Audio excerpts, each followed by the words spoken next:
Channel subscribe करा, smart बना, नोटिफिकेशनसाठी bell आयकॉनवर क्लिक करा.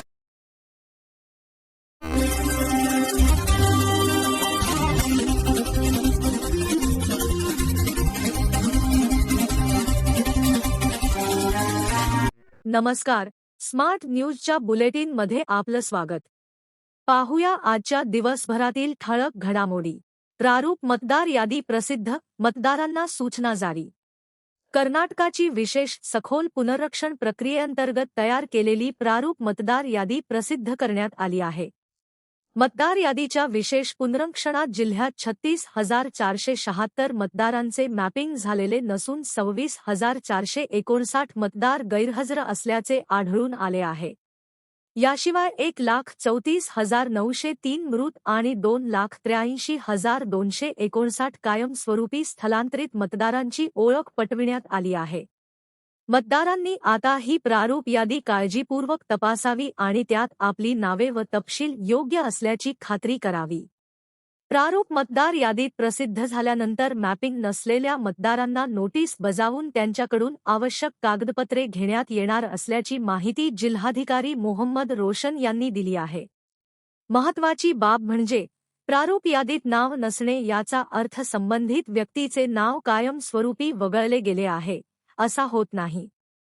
दावे आणि हरकती नोंदवण्यासाठी 24 ऑगस्ट ते 23 सप्टेंबर 2026 हा कालावधी खुला आहे. वादग्रस्त व्हिडिओमुळे हिंडलगा कारागृह पुन्हा चर्चेत. सध्या राज्यभरात चर्चेत असलेल्या महिला पोलीस उपनिरीक्षकाशी संबंधित कथित अश्लील व्हिडिओ प्रकरणाला आता नवे वळण मिळाले आहे. या व्हिडिओच्या पोस्टमध्ये हिंडलगा मध्यवर्ती कारागृहाचा संबंध असल्याचे भासवून कारागृहाची बदनामी करण्यात आल्याचा आरोप करण्यात आला आहे. या प्रकरणी हिंडलगा कारागृहाच्या सहाय्यक अधीक्षकांनी बेळगावच्या दुसऱ्या दिवाणी न्यायालयात खासगी तक्रार दाखल केली आहे.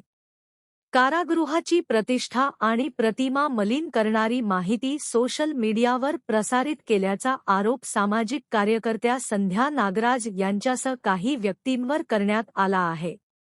दुसऱ्या दिवाणी न्यायालयातील सरकारी अभियोक्ता महांतेश यांच्या माध्यमातून ही खासगी तक्रार दाखल करण्यात आल्याचे सांगण्यात आले. अलीकडे एका खासगी व्यक्तीला नग्न अवस्थेत व्हिडिओ कॉल केल्याचा आरोप असलेल्या महिला उपनिरीक्षकाचा कथित व्हिडिओ सोशल मीडियावर मोठ्या प्रमाणात प्रसारित झाला होता. हा व्हिडिओ संध्या नामक एका इन्स्टाग्राम खात्यावर अपलोड करण्यात आल्याचा आरोप आहे. या पोस्टमध्ये संबंधित महिला उपनिरीक्षकाने केलेला व्हिडिओ कॉल हिंडलगा कारागृहातच झाल्याचा आभास निर्माण करणारी माहिती देण्यात आल्याचे तक्रारीत नमूद करण्यात आले आहे. पदवीपूर्व विद्यार्थ्यांनाही मोफत गणवेशाची भेट. राज्यातील सरकारी पदवीपूर्व महाविद्यालयांमध्ये शिक्षण घेणाऱ्या विद्यार्थ्यांसाठी राज्य सरकारकडून आणखी एक महत्त्वपूर्ण पाऊल उचलण्यात येणार आहे. चालू शैक्षणिक वर्षापासून विद्यार्थ्यांना मोफत पाठ्यपुस्तके उपलब्ध करून दिल्यानंतर आता मोफत गणवेश देण्याच्या निर्णयावरही सरकारकडून गांभीर्याने विचार सुरू आहे. येत्या काही दिवसात याबाबत पुढील कार्यवाही होण्याची शक्यता असल्याची माहिती शालेय शिक्षण व साक्षरता मंत्री मधु बंगाराप्पा यांनी दिली. अर्थसंकल्पात केलेल्या घोषणेनुसार सरकारी पदवीपूर्व महाविद्यालयांतील विद्यार्थ्यांना मोफत पाठ्यपुस्तकांचे वितरण करण्यात आले आहे. विद्यार्थ्यांच्या शिक्षणात आर्थिक अडचणी अडथळा ठरू नयेत यासाठी आवश्यक त्या सर्व सुविधा टप्प्याटप्प्याने उपलब्ध करून देण्याचा सरकारचा प्रयत्न आहे. विद्यार्थ्यांना केवळ शिक्षणाची संधी नव्हे तर आवश्यक सुविधा देणेही सरकारचे कर्तव्य आहे, अशी भूमिका मंत्री मधु बंगाराप्पा यांनी स्पष्ट केली. दिल्लीतील कार अपघातात आमदार अभय पाटील जखमी. दिल्लीत रविवारी रात्री 9:30 वाजण्याच्या सुमारास झालेल्या रस्ते अपघातात बेळगावचे आमदार अभय पाटील जखमी झाले. तसेच दिल्लीतील किराडीचे विद्यमान आमदार अनिल झा यांच्यासह 6 जण जखमी झाले. सुदैवाने सर्वजण किरकोळ जखमी झाल्याने एक मोठी दुर्घटना टळली. मात्र या रस्ते अपघातात दोन्ही वाहनांचे नुकसान झाले आहे. पोलीस आणि स्थानिक रहिवाशांच्या मदतीने सर्व जखमींना तात्काळ जवळच्या एलएनजेपी रुग्णालयात दाखल करण्यात आले. आमदार अभय पाटील हे सोमवारी सकाळी बेळगावला परतले असून आता ते सुखरूप असल्याची माहिती जाहीर करण्यात आली आहे.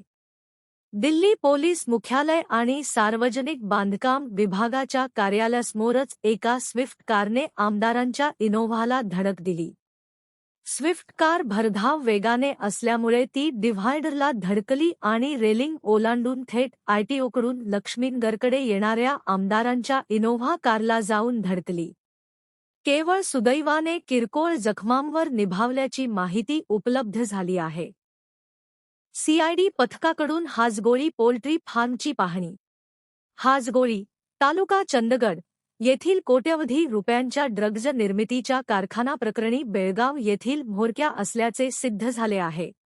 या कारखान्यातून पुणे येथील अंमली पदार्थ विरोधी टास्क फोर्सच्या पथकाने 208 ग्रॅम वजनाचे तयार एमडी ड्रग्ज, कच्चे रसायन, केमिकल पावडर व अन्य उपकरणे असा 1,13,51,000 रुपयांचा मुद्देमाल जप्त करण्यात आला. या प्रकरणी गांधीनगर, बेळगाव येथील म्होरक्याला ताब्यात घेतले आहे. तर ड्रग्ज फॅक्टरीसाठी मदत करणारा तुडे येथील एका सूत्रधारासह व हाजगोळीतील पोल्ट्री फार्मचा मालक पप्पू मलतवाडकर या तिघांना अधिक चौकशीसाठी पुणे पोलिसांनी पुणे येथील अंमली पदार्थ विरोधी टास्क फोर्सच्या मुख्यालयात नेल्याची माहिती सूत्रांनी दिली.